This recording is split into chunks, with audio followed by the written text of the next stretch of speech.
할렐루야. 하나의 말씀은 요한복음 12장 볼륨 조금만 줄여주실래요? 에코 좀 빼주시고. 요한복음 12장 7절에서 오늘은 19절까지의 말씀, 요한복음 12장 두 번째 시간입니다.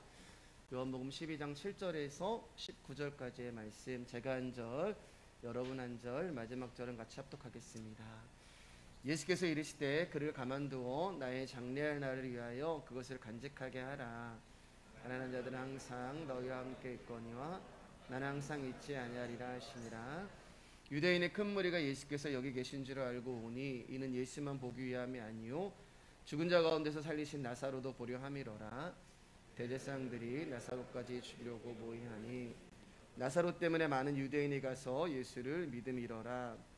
그 이튿날에는 명절에 온 큰 무리가 예수께서 예루살렘으로 오신다는 것을 듣고 종려나무 가지를 가지고 맞으러 나가 외치되 호산나 찬송하리로다. 주의 이름으로 오시느니 곧 이스라엘의 왕이시여 하더라. 예수는 한 어린 나귀를 보고 타시니 이는 기록된 바 시온 따라 두려워하지 말라. 보라 너희 왕이 나귀 새끼를 타고 오신다함과 같더라. 그자들은 처음에 이 일을 깨닫지 못하였다가 예수께서 영광을 얻으신 후에야 이것이 예수께서 대하여 기록된 것임과 사람들이 예수께 이같이 한 것임이 생각났더라. 나사로를 무덤에서 불러내어 죽은 자 가운데서 살리실 때에 함께 있던 무리가 증언한지라. 이에 무리가 예수를 맞음은 이 표적 행하심을 들었으므로나. 같이 읽을까요?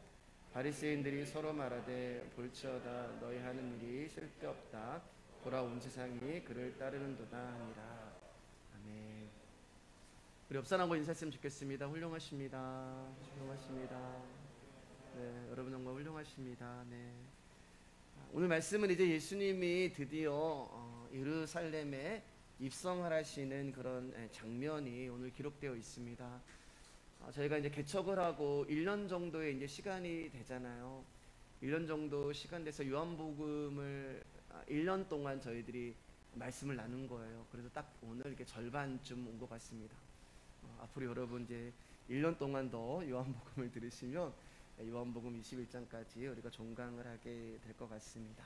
지난주에 우리는 마리아가 예수님께 향유를 붓는 사건을 통하여서 예수님이 나의 장래할 날을 위하여 그것을 가만히 두어라 라고 말씀을 하시죠. 그러니까 마리아의 향유 사건을 예루살렘 십자가 앞에 두시고 나서 이제 예수님이 예루살렘에 들어가시면 당신에게 어떤 일이 일어날 것인가에 대해서 암시와 힌트를 우리가 지난주에 마리아의 향유 사건을 통해서 보게 되었습니다.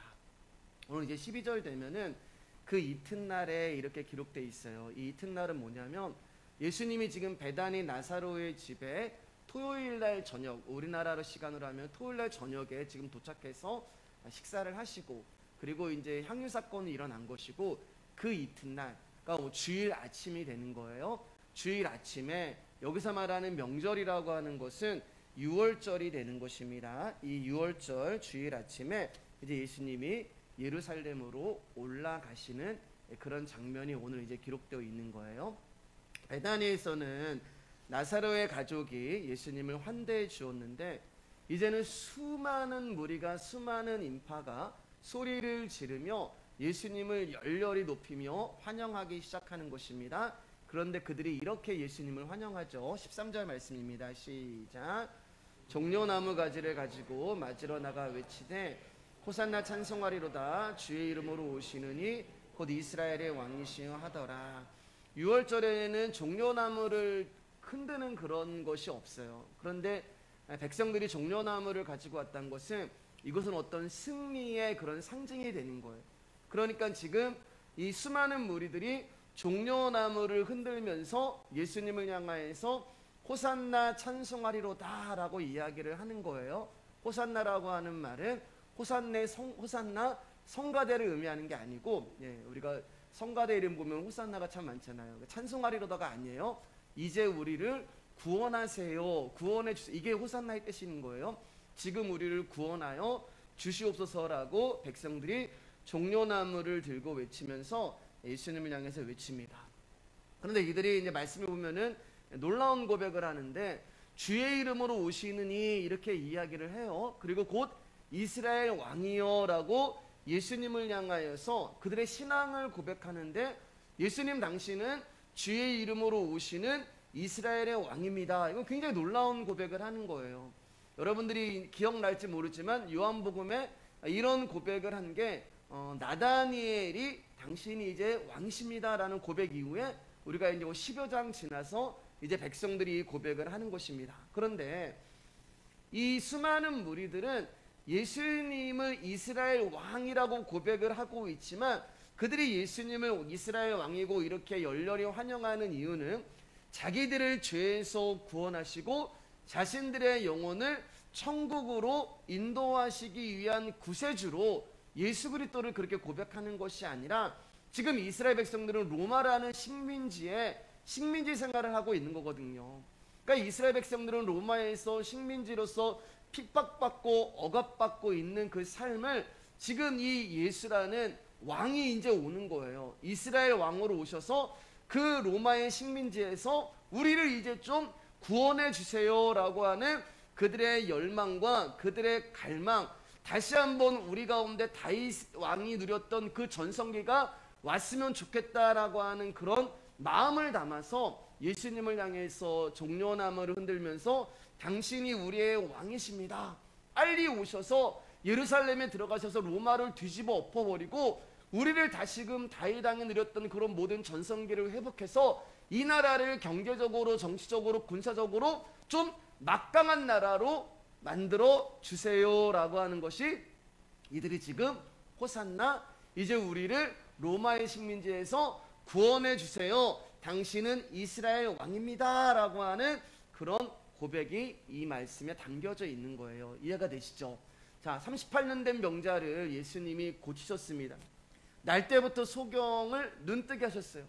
바다를 잠잠케 하시고 폭풍우를 꾸짖으시고 각종 기적과 이사를 행하시고, 그리고 최근에 얼마 전에는 정말 놀라운 일이 있었는데 죽었던 나사로를 살리는 그 일까지 예수님이 하셨단 말이에요.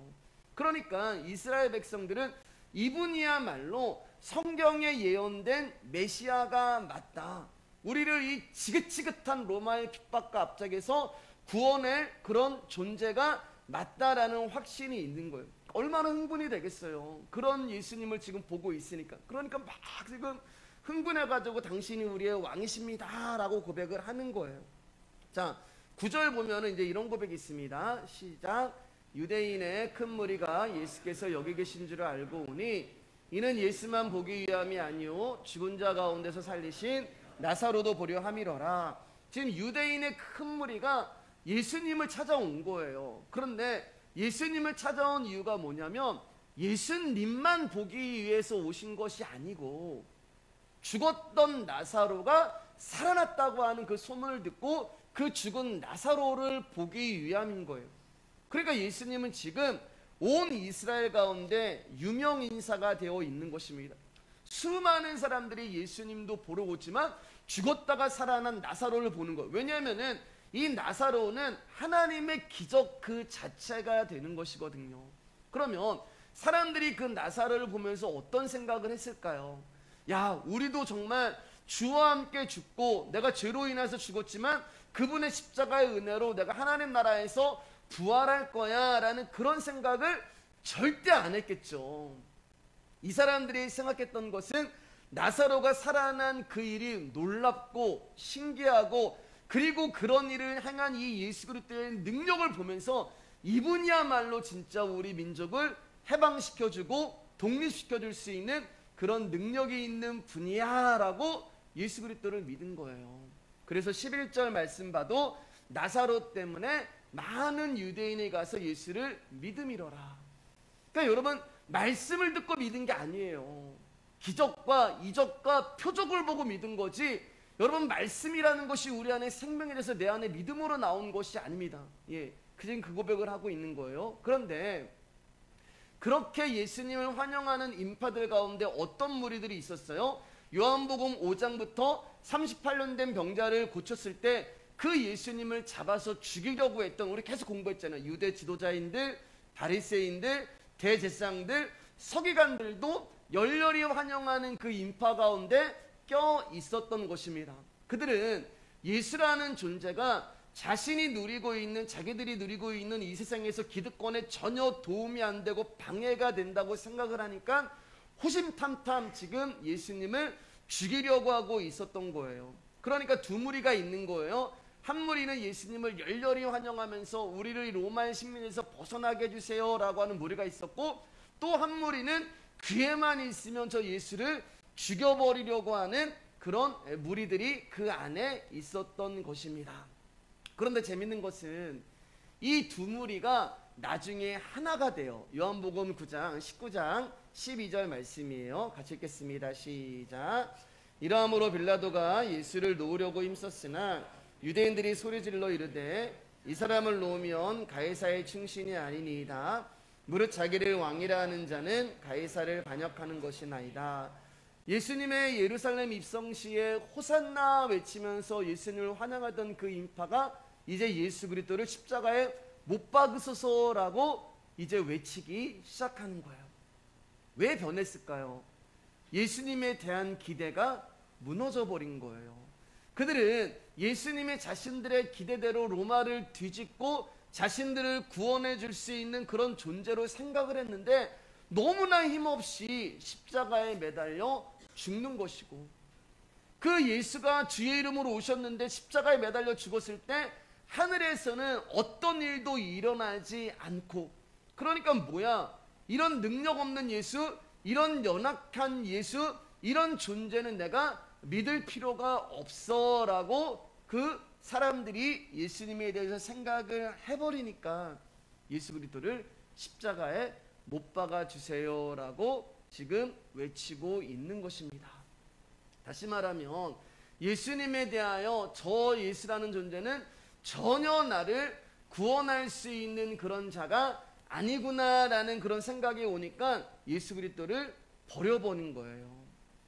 그러니까 예수님의 기적과 그분의 능력이 자기들의 인생을 살아가는데 전혀 도움이 안 된다는 것을 이 사람들이 알아버린 거예요. 그러니까 예수님을 버려버리는 것입니다. 자, 저 보세요. 건이 뭐하네요? 고개 숙이고. 죄송합니다. 제 아들입니다. 네. 자, 여기서 우리가 굉장히 중요한 메시지를 발견할 수가 있어요. 그것은 유대인들에게 가졌던 잘못된 기대가 혹시 저와 여러분에게도 있는 것이 아닌가라는 것을 한번 돌이켜 봐야 돼요. 오늘날 우리가 예수 그리스도를 믿는다고 하지만 유대인들처럼 예수님을 그저 나의 욕망과 나의 소망을 이루는 존재로 그분을 믿고 신앙생활하고 있는지 아닌지는 한번 말씀을 통하여서 여러분 생각해 봐야 됩니다. 지난주에 제가 헌금에 대해서 말씀을 드렸잖아요. 여러분, 헌금은 복을 받기 위해서 헌금을 하는 것이 아니라 우리가 헌신하고 우리가 구제하고 선교하는 것은 내가 이것을 함으로써 무언가를 하나님으로부터 얻어내기 위해서 헌금을 하고 예배를 하고 헌신하는 것이 아니라 도저히 저와 여러분의 힘으로 감당할 수 없는 불가능한 죄와 사망에서 나 같은 존재를 구원해 주신 그분의 사랑에 너무나 감사해서 내가 주님 앞에 헌금을 드리고 헌신을 하고 봉사를 하고 선교를 하고, 이 모든 것이 그분이 나에게 부어주신 선물에 대한 은혜에 대한 감사함으로 하는 것이지 무언가를 얻어내기 위한 지불의 행위로 우리가 신앙생활에서는 안 된다는 거예요. 자, 14절 말씀입니다. 시작. 예수는 자, 그런데 현장의 분위기와 너무 어울리지 않는 그림이 등장을 하는데, 이들의 지금 환영하는 그런 분위기 가운데 예수님은 하얀 백마를 타고 늠름하게 장군의 모습으로 딱 등장을 하셔야 되는데 예수님은 나귀를 타고 입장을 하시는 거예요. 그것도 어린 나귀, 즉 새끼 나귀를 타고 예수님이 등장을 하시는 것입니다.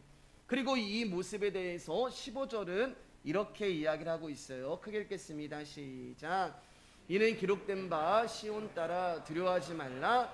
보라, 너희 왕이 나귀 새끼를 타고 오신다 함과 같더라. 여기 보면 이제 기록된 바라고 기록되어 있잖아요. 그러니까 기록이 되어 있는 거예요. 예수님이 나귀를 타고 예루살렘에 들어오는 것은 기록이 되어 있다는 그런 이야기가 되는 것입니다.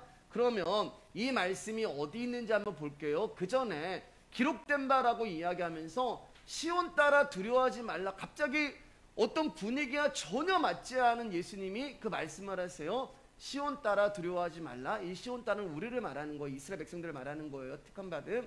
자, 그러면 요 말씀은 이따가 이제 결론으로 왜 예수님이 시온 따라 두려워하지 말라라고 하셨는지 결론으로 보고, 이 말씀이 나귀 새끼를 타고 들어오시는 이 말씀이 어디 있는지 기록된 말씀 한번 보겠습니다. 스가랴 9장 9절입니다. 같이 읽을까요? 시작.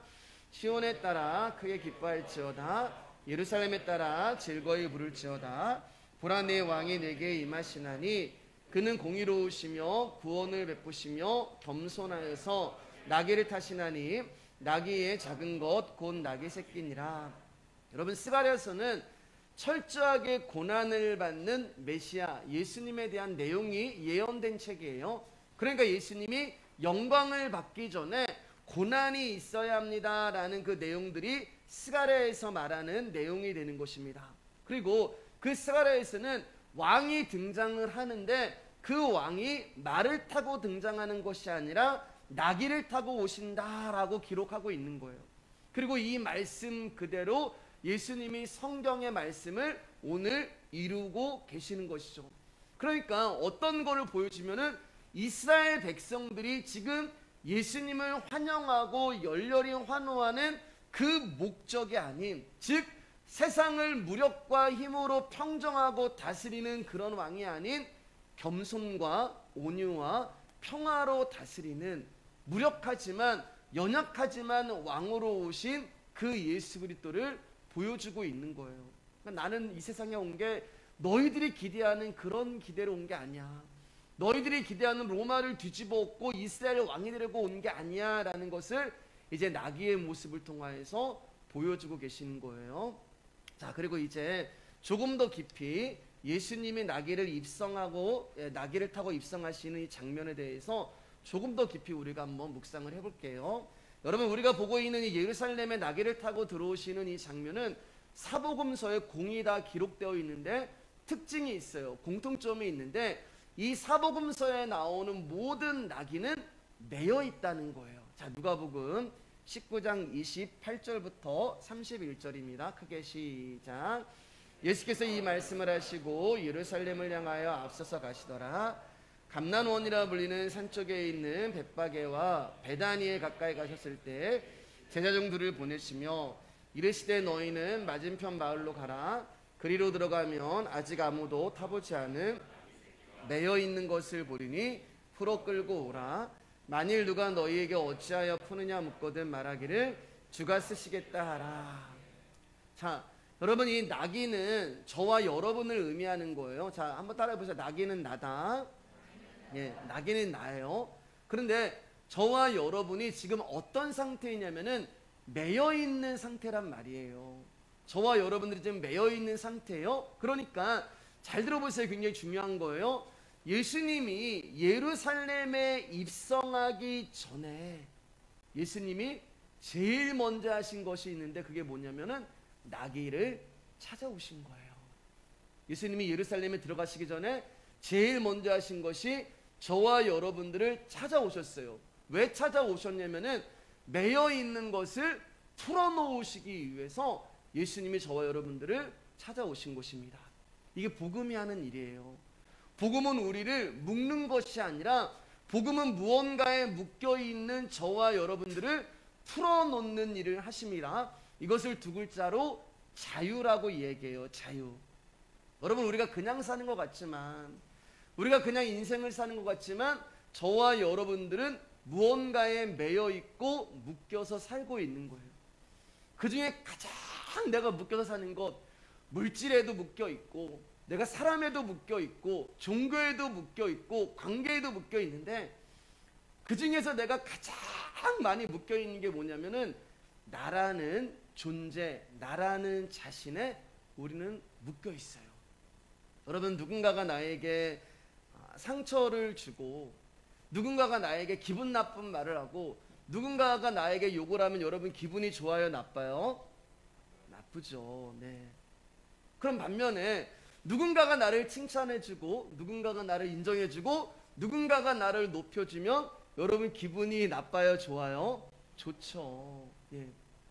그러니까 이 말은 나라는 존재를 내가 너무 사랑하기 때문에 누군가가 나에게 안 좋은 말, 상처 준 말을 하면은 내가 마음이 어려운 거고, 내가 나라는 존재를 너무 사랑하기 때문에 누군가가 나에게 기분 나쁜 말을 하게 되면은, 안 좋은 말을 하면은 상처를 받고, 똑같은 말이죠. 예. 인정을 하고 기분 좋은 말을 하면은 저희가 기분이 좋은 거예요.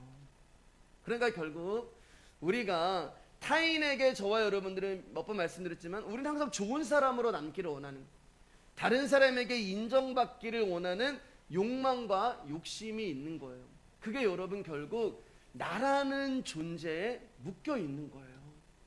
내가 인정받아야 되고, 내가 사람들에게 칭찬받아야 되고. 그러니까 상처라는 거 있잖아요, 여러분. 상처라는 것은 누군가가 나에게 어떠한 말을 해서 그 사람이 나에게 상처 준 게 아니라 결국에는 자기 자신이 자기에게 만들어내고 있는 게 상처가 되는 거예요. 나의 충동, 나의 감정, 나의 생각, 나의 자아에 묶여 있는 거예요. 그런데 복음은 그 묶여 있는 것에서 우리를 풀어놓아 다니게 하는 일을 하는 것입니다. 그러니까 나라는 존재의 매임에서 풀어짐을 당한 자는 누가 나에게 기분 나쁜 말을 하더라도 상처를 받지 않는 거예요. 왜냐하면 거기서 풀어졌기 때문에. 매여 있으면 상처를 받는데 풀어졌기 때문에 상처를 받지 않는 거예요. 그것을 우리는 초월이라고 하는, 그러니까 자유와 초월은 같이 오게 되어 있는 것입니다. 복음으로 자유하고 초월한 자는 상처를 입지 않는 거예요.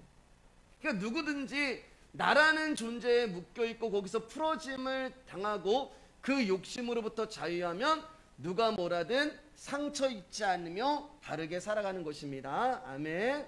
예. 그런데 여러분 여기서 그럼 질문이 들죠. 목사님은 그렇게 사세요? 예. 그런 질문 들잖아요. 여러분 죄송합니다. 따지시면 안 돼요, 여러분. 네. 저도 못 살아요. 예. 제가 이렇게 설교한다고 목사님이 이미 초월하셨구나, 자유하셨구나. 아니요, 지금 그 길 과정 가운데 저나 여러분이나 똑같이 가고 있는 거예요. 그러나 우리가 어떤 것을 소망하는 거예요? 말씀은 살아있고 말씀은 생명이기 때문에 그 말씀이 지금 나를 그렇게 만들어가고 있다는 것을 믿고 있는 거예요. 그리고 내년 되면은 올해 나보다 조금 변한 나를 보게 되는 것이고, 여러분들이 1년 전에 우리가 개척했던 그 모습과 지금 나의 모습을 보면 신앙과 믿음과 성품적으로 조금 내가 더 예수 그리스도를 닮아가는 그런 관계, 과정 가운데 있는 것입니다. 설교라는 것은 여러분 저를 먼저 치는 거라고 얘기했잖아요.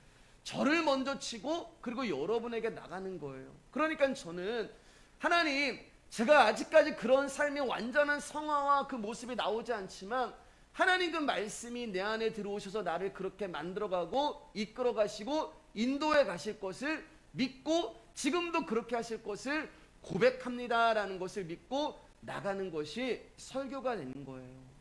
사랑하는 여러분, 생각해 보세요. 구원이라는 것이 어떤 자아로부터 해방이 되는 거잖아요.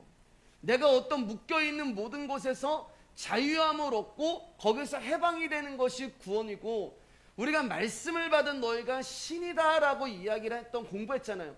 그러니까 말씀을 받은 우리가 신이 된다는 것은 결국 베드로전서 말씀처럼 신의 성품에 참여하는 자가 된다는 말입니다. 그런데 여러분, 신앙생활을 수십 년 했는데 내가 아직도 작은 일에 분노하고, 신앙생활을 수십 년 하고 말씀을 정말 복음을 계속 들었는데 작은 말에 씩씩거린다는 것은 아직도 내가 전혀 바뀌지 않았다는 거잖아요. 변하지 않았다는 거예요. 그럼 뭐예요, 여러분?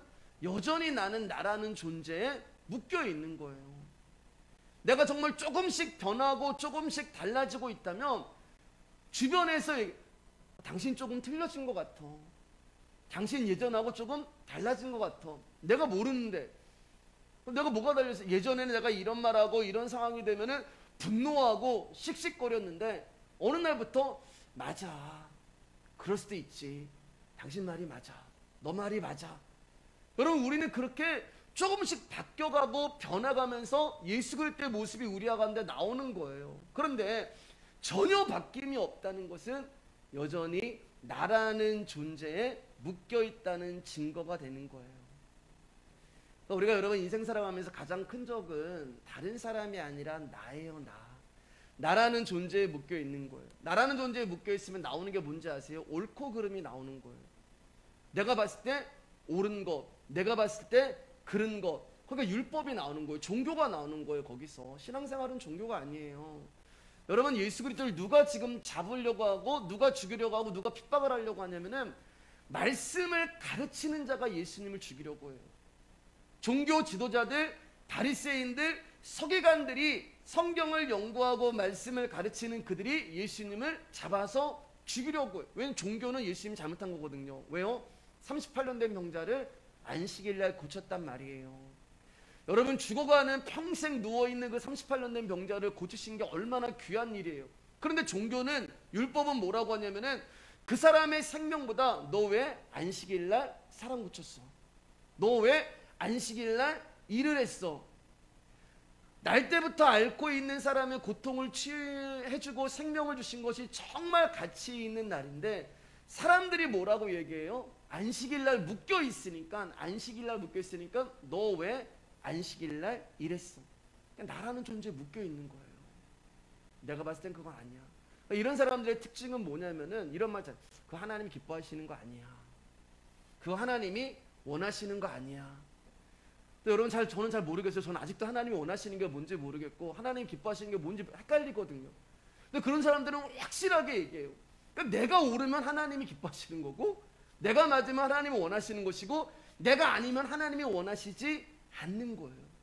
이게 나라는 존재에 묶여 있으면 율법이 나오고 종교에 또 묶여버리는 나가 되는 것입니다. 자기는 안식일날 아무것도 안 하는데 왜 너는 안식일날 일하고 너는 병 고쳐? 그건 잘못된 거야. 자기가 하는 일이 전부 하나님의 일이라고 생각을 해요. 내가 하나님께서 나한테 말씀하셨는데 내가 하나님의 음성을 들어봤는데 그렇지 않아요. 여러분, 복음은요 나라는 존재에 묶여있는 우리를 먼저 찾아오시는 거예요. 다시 한번 말씀드릴게요. 여러분, 예수님이 예루살렘에 입성하기 전에, 그러니까 예수님이 예루살렘에 들어간다는 말은 십자가에 죽으러 가시는 거란 말입니다. 그런데 십자가에 죽으러 가시기 전에 나귀를 찾아오시는 이유는, 저와 여러분들을 찾아오신 이유는 죄라는 것에 묶여있는, 나라는 것에 묶여있는 그 나를 풀어놓아 다니게 하시려고 예수님이 십자가에 죽으신 거예요. 제자들이 매여있는 나귀를 풀려고 하자 나귀 주인이 물어봅니다. 왜 남의 나귀를 푸느냐? 그때 제자들이 뭐라고 얘기해요? 이미 예수님이 말씀을 주셨잖아요. 주님이 쓰신다고 하십니다. 주가 쓰시겠다 하라. 자, 여러분 보세요. 복음이 우리 가운데 찾아오는 순서가 있어요. 복음이 우리를 먼저 찾아올 때 매여있는 우리를 찾아오세요. 그리고 매여있는 우리를 풀어놓게 하시고, 그리고 풀어놓은 다음에 어떤 일을 하시는 거예요? 주님이 쓰시는 거예요. 그러니까 내가 매여있는데 주의 일을 할 수가 없는 거예요. 내가 이 복음을 알지 못하는데 전도하고 선교하고 봉사하고 헌신하는 것은요 내 일을 하는 거예요. 내 일. 주님은 쓰시는 것을 먼저 하지 않으세요. 여러분, 말씀 잘 보세요. 예. 주님은 쓰시는 걸 먼저 하지 않고 매여있는 것을 풀어놓아 다니게 하신 후에, 즉 매여있다는 것은 죽은 자잖아요. 죽은 자를 찾아오셔서 그를 살리신 후고 그에게 자유를 주시고 그를 쓰시는 거예요. 그래서 예수님이 돌무덤에 있는 나사로가 나왔을 때 뭐라고 말씀하세요? 풀어놓아 다니게 하라. 우리를 풀어놓으시는 거예요. 죄에서 풀어놓으신 다음에 예수님이 그 다음에 우리를 쓰시는 것입니다. 자유가 임하는 거예요.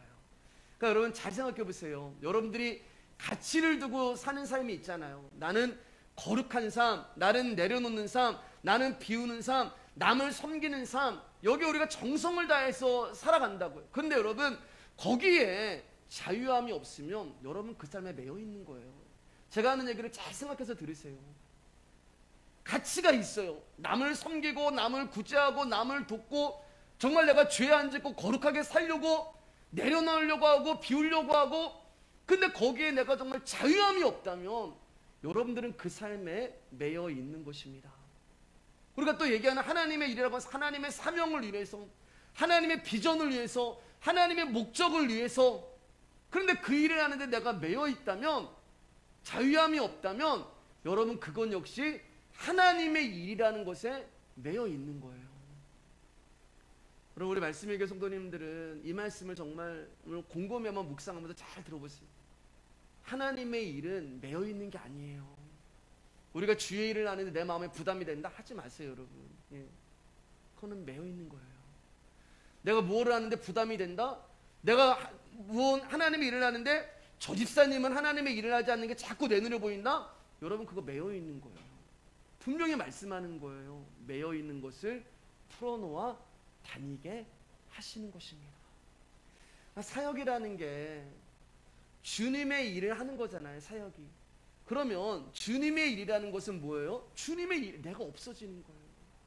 그리스도만 남는 것으로 충만해야 되는데 우리는 주님의 사역을 한다고 하지만 나에게 묶여있는 자는 그 안에서 내가 나오게 됩니다. 내가 나오는 거예요.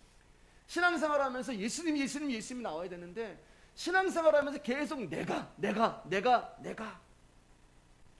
이렇게 저와 여러분들은 주님이 찾아오시기 전에 사망에 묶여있는 자였어요. 그리고 그 사망에서 우리를 풀어놓아 다니게 하시고 자유를 주십니다. 여러분 잘 들어보세요. 그런데 주님이 주시는 자유라는 것이 뭐냐면 내가 하고 싶은 대로 살게 하는 게 아니에요. 주님이 주시는 내가 너한테 자유함을 줬어. 그 이야기는 너 하고 싶은 대로 해봐. 너 살고 싶은 대로 살아. 그게 자유가 아니에요. 여러분 그 찬양 있잖아요. 오직 주의 사랑에 매여 내영 기뻐 찬양합니다. 예. 그러니까 예수님이 지금 우리를 어떤 매여 있다는 것은 나무에 매여 있는 거란 말입니다. 나귀가 이런 나무에 이제 매여 있는 거예요. 그런데 그것을 풀어놓아서 예수님이 주시는 자유라는 것은 또 다른 나무에다가 이 나귀를 묶어버리는 거예요. 그러니까 죄라는 나무, 나라는 나무에 묶여 있었는데 그런 나를 풀어서 끌고 오셔서 다른 나무에다가 묶어버리는 것이 주님이 우리 가운데 주시는 자유예요. 그러면 그 나무가 뭔지 한번 볼게요. 창세기 49장 10절 11절입니다. 시작. 유다에게서 왕이 끊이지 않을 것이고 유다에게서 다스리는 자가 끊임없이 나올 것이다. 유다는 참된 왕이 올 때까지 다스릴 것이다. 온 나라는 그에게 복종할 것이다. 유다는 나귀를 포도나무에 매며 나귀 새끼를 가장 좋은 가지에 맬 것이다. 유다는 포도주로 자기 옷을 씻을 것이며 겉옷을 붉은 포도주에 빨 것이다. 여기 이제 유다는 유다 지파로 오신 예수 그리스도를 말씀하는 거죠. 자, 여기 보면은 나귀가 등장하는데 나귀가 무슨 나무에 매여 있어요? 예, 다시 한번 무슨 나무요? 포도나무. 그런데 포도나무에 매며라고 기록되어 있단 말이에요. 포도나무에 묶었다? 과거형이 아니에요. 그러니까 지금 이 말씀은 뭐예요? 나귀를 끌고 와서 묶고 있는 그런 그림이 되는 거예요. 어디서 끌고 온 거예요? 죄라는 나무, 나라는 나무에 묶여있는 나귀를 풀어서 그것을 끌고 와서 포도나무에다가 묶고 있는 것입니다. 여러분, 포도나무가 누구를 말하는 거예요? 나는 포도나무요. 예수 그리스도를 말하는 거예요. 그러니까 우리 가운데 진정한 자유라는 것은 죄라는 나무, 나라는 나무에 묶여있는 나라는 존재를 풀으셔서 포도나무라고 하는 예수 그리스도에 묶어버리는 것이 진짜 우리 가운데 자유가 되는 것입니다. 당신의 피로 붉게 물들어버린 십자가라는 그 포도나무에 묶여버리는 것이 진짜 자유가 되는 거예요. 그 자유라는 옷을 우리 가운데 입혀주시기 위해서 예수님은 십자가라는 포도나무의 형틀에서 쥐어짜 죽으시게 되었고 그 포도나무에서 떨어진 뚝뚝 떨어진 보혈로 말미암아 그 보혈이 우리의 옷에 스며들어서 그리스도의 옷을 만들어 버리는 거예요. 그래서 진정한 자유는 그 포도주로 빨아진 그리스도의 옷이 나에게 입혀지는 그 연합, 묶인다는 것은 하나가 된다는 말이에요. 매인다는 것은 하나가 된다는 말이에요. 그 연합 하나를 말씀하는 것입니다. 사랑하는 여러분, 예수님이 어린 나귀를 탔다고 말씀하고 있잖아요. 어린 나귀에 여러분 성인이 타는 것은 말이 안 돼요. 왜냐면 발이 달 거예요. 탔으면. 그러면 자기 발이 이렇게 가던가 아니면 타려면 발을 들어야 되는 그런 우스꽝스러운 모습이 그려질 것입니다. 그러니까 주님이 나귀를 탔다는 것은 여러분 그분이 나귀인 저와 여러분과 동행하신 것을 말씀하는 거예요. 내 안에 오셔서 나와 하나가 되고 연합이 된 것을 말씀하고 계시는 것입니다. 예수님이 우리를 묶음으로부터 풀어주시고 함께 동행하는 것이 진정한 자유가 되는 거예요. 이제 말씀을 조금씩 정리할게요. 레위기 말씀을 보면 사람이나 가축 중에서 처음 난 것은 다 여호와께 드리라고 이야기해요. 왜냐하면 이제 11조의 의미가 되는데 그 처음 난 것을 내가 받음으로 너희 모든 것을 다 받은 걸로 내가 인정해 주겠다라고 하나님이 말씀을 하세요. 그런데 출애굽기를 보면은 여러분 하나님이 모든 가축의 첫 새끼는 다 내 거야 라고 얘기하는데 유독 하나님이 안 받으시는 동물이 딱 하나가 나와요. 자, 우리 출애굽기 13장 12절 15절 말씀 졸지 마시고 자 크게 읽어주시길 바랍니다. 시작. 너는 태에서 처음 난 모든 것과 내게 있는 태에서 처음 난 것을 다 구별하여 여호와께 돌리라. 수컷은 여호와의 것이니라. 나귀의 첫 새끼는 다 어린 양으로 대속할 것이요 그렇게 하지 아니하려면 그 목을 꺾을 것이며. 자, 하나님이 모든 가축의 동물의 첫 새끼는 다 내 거야. 다 바쳐야 돼요, 여러분. 곡식도 그리고 동물도 사람도. 예. 그런데 하나님이 딱 하나의 동물반은 안 받으신다고 말씀하시는 게 있어요. 그게 뭐냐면은 나귀예요, 나귀. 그럼 나귀는 어떻게 해요? 하나님 안 받으시면 나귀는 목이 꺾어 죽어야 되는 거예요. 나귀는 대신에 뭘로 바치라고요? 어린 양으로.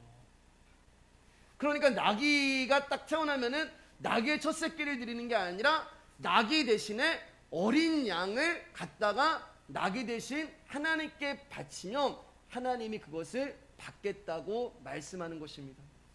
만약에 어린 양이 바쳐지지 않으면 어떻게 되는 거예요? 나귀는 목이 꺾어져서 죽게 되는 거예요. 이게 여러분 오늘 우리가 보고 있는 그림이란 말입니다. 세례 요한이 예수님을 향해서 뭐라고 말씀하세요? 보라, 세상 죄를 지고 가는 하나님의 어린 양이로다. 그 어린 양이 목이 꺾어져 가지고 죽어야 되는 나귀인 저와 여러분들을 대신해서 오늘 십자가에 목이 꺾어 죽으러 들어가시는 그림이 되는 거예요. 요한복음 12장 16절 말씀입니다. 시작. 제자들은 처음에 이 일을 깨닫지 못하였다가 예수께서 영광을 얻으신 후에야 이것이 예수께서 대하여 기록된 것임과 사람들이 예수께 이같이 한 것임이 생각났더라. 제자들은 도무지 예수님 왜 나귀를 타고 오시는지 몰라요. 여러분들도 모르셨을 거예요. 여러분들도 그 자리에 있었으면 아니 왜 나귀를 타고 와? 그런데 오늘 저와 여러분들이 말씀을 통해서 그분이 왜 나귀를 타고 왔는지에 대해서 풀어주고 이것이 내 안에 말씀으로 복음으로 깨달아지니까 아 그렇구나 알게 되는 거예요. 근데 이 제자들이 언제 깨닫냐면은 예수께서 영광을 얻으신 후에 깨달아지는 거예요. 근데 여러분 제가 지난주에 뭐라고 수요일날 말씀드렸던 것 같아요. 영광이라고 하는 단어는 어디에만 쓰인다고요? 십자가. 예, 십자가에만 쓰이는 거예요. 그러니까 영광을 얻으신 후에야라고 하는 것은 제자들이 예수님이 십자가에 죽으시고 나서 그제서야 예수님이 우리에게 그때 이런 말씀을 해주셨던 거, 예수님이 나를 처음 만났을 때 내가 너로 사람 낚는 어부가 되게 할 거야.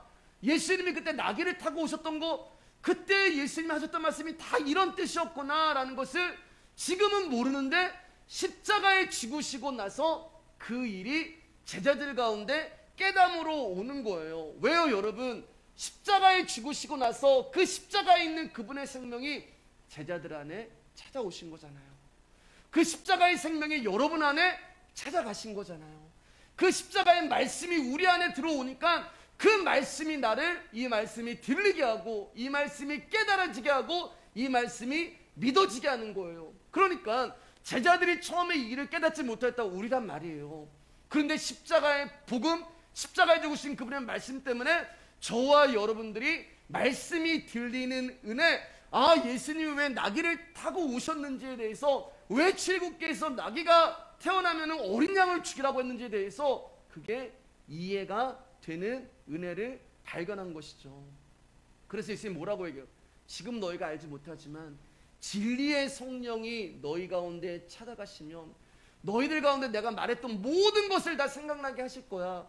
예수님이 십자가에 죽으시고 그분의 영이, 진리의 성령이 저와 여러분 안에 찾아오심으로 말미암아 그분이 성경에서 말하는 복음이 무엇인지, 왜 예수님이 이 모든 성경은 영생에 대하여 증거하는 것인데 그 영생은 나를 가리키는 거라는 그 말씀이 무엇인지를 알게 되는 은혜가 오늘 저와 여러분에게 임하는 것입니다. 사랑하는 여러분, 복음은 지식이 아니에요. 지식은요, 남을 가르치려고 해요. 복음은 깨닫는 거예요. 복음은 깨닫는 것, 지식은 남을 가르치는데 깨닫는 것은 나를 향해서 오는 거예요. 나를 향해서. 자, 이제 23절 24절 읽고 마칠게요. 자, 시작. 예수께서 대답하여 이르시되 인자가 영광을 얻을 때가 왔도다.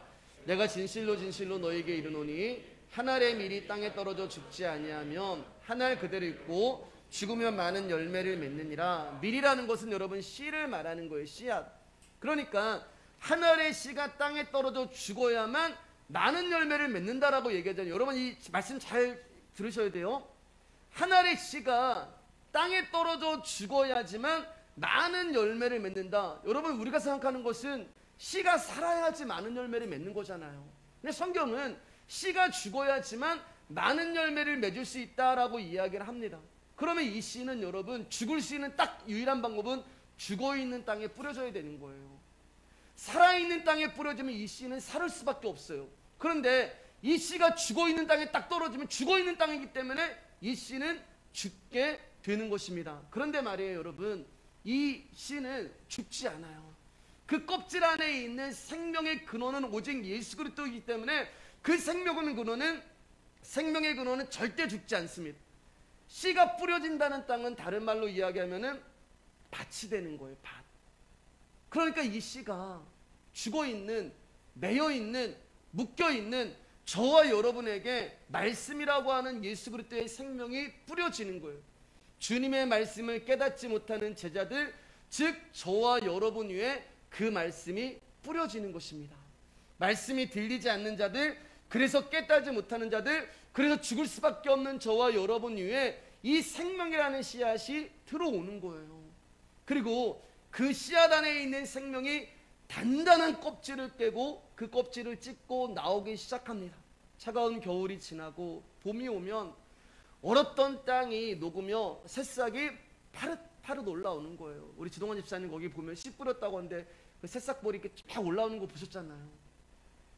차가운 겨울이 지나고 봄이 오면은 그 씨앗이 땅을 뚫고 올라오는, 도대체 그 눈에 보이지도 않는 한 알의 밀알이 땅에 들어가서 무슨 일을 했길래 저렇게 새싹이 올라오는 걸까?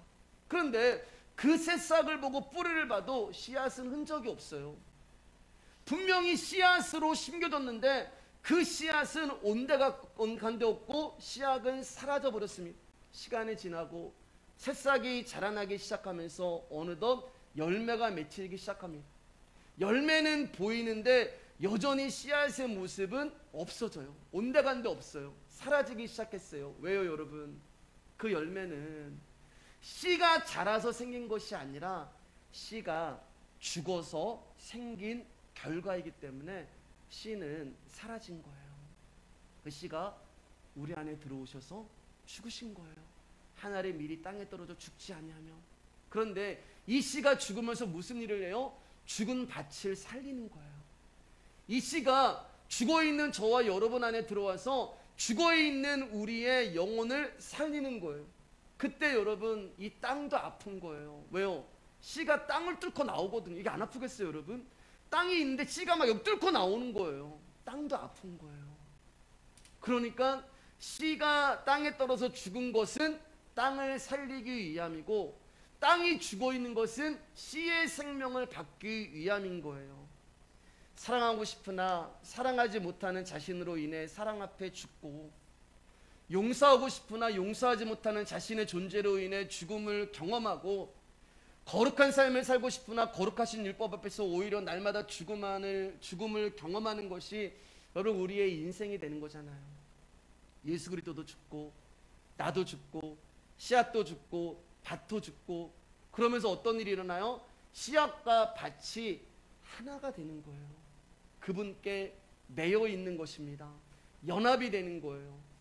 그 죽음으로 말미암아 예수의 죽음과 나의 죽음으로 말미암아 탄생하는 것이 뭐냐면은 부활이라고 하는 예수 그리스도의 생명이 되는 것입니다.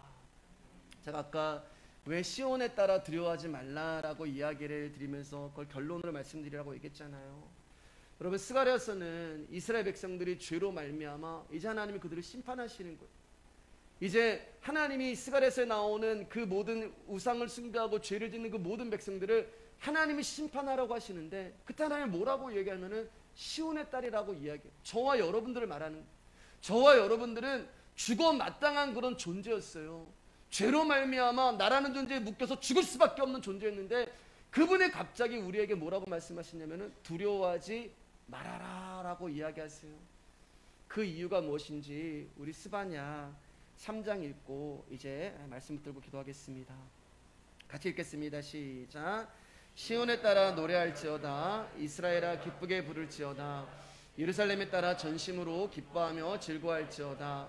여호와가 내 형벌을 제거하였고 내 원수를 쫓아냈으며 이스라엘 왕 여호와가 내 가운데 계시니 내가 다시는 화를 당할까 두려워하지 아니할 것이라. 그날에 사람이 예루살렘에 이르기를 두려워하지 말라. 시온아 내 손을 늘어뜨리지 말라. 너희 하나님 여호와가 너희 가운데 계시니 그는 구원을 베푸실 전능자이시라. 그가 너로 말미암아 기쁨을 이기지 못하시며 너를 잠잠히 사랑하시며 너로 말미암아 즐거이 부르며 기뻐하시리라 하리라. 하나님이 우리를 심판하셔야 하는데 우리 안에 누가 계세요? 그분이 계신 거예요. 하나님이 우리를 심판하셔야 되는데 그 구원을 베푸실 전능자의 아들이신 예수 그리스도가 너희 가운데 계시니 우리 안에 있는 그 씨로 말미암아 우리가 묶여있는 그 포도나무로 말미암아 우리가 멸절당하고 죽어야 되는 그런 존재였는데 하나님이 뭐라고 말씀하시냐면은 너로 말미암아 기쁨을 이기지 못하시며 우리를 사랑하신다라고 말씀하시는 거예요. 왜요? 내 안에 있는 십자가에서 포도나무 형틀에 쥐어짜서 죽어버린 그 생명이 우리 가운데 계시기 때문에 여러분 저와 여러분들은 한순간에 그분이 사랑하시고 그분이 기뻐하시는 시온의 딸이 된 것입니다. 이게 십자가고 그게 복음인 거예요. 오늘도 우리 가운데 거하신 예수 그리스도만 붙들고 살아가시기 주님의 이름으로 축복합니다.